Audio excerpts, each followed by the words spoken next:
Hi, and welcome to Blender Guys. I'm Lela, and this section is called Blender Basics. In today's video, we'll discuss what is Blender. According to Wiki, Blender is a professional, free, and open source 3D computer graphics software.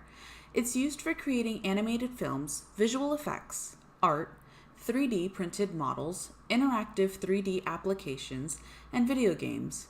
Whew, okay, that's a mouthful. So, what's Blender to us? Well, aside from the coolest 3D software out there, of course, to us, Blender stands for the idea that creativity shouldn't be stifled by whether or not you can afford the program. We feel creativity is not a luxury, it's a must. And in today's world, we need more creators like you, because creators have the power to change the world for the better. So, thank you, Blender, and the Blender Foundation for giving us the tool to express ourselves. Thank you for watching, and for future content, click the subscribe button, and I'll see you on the following video.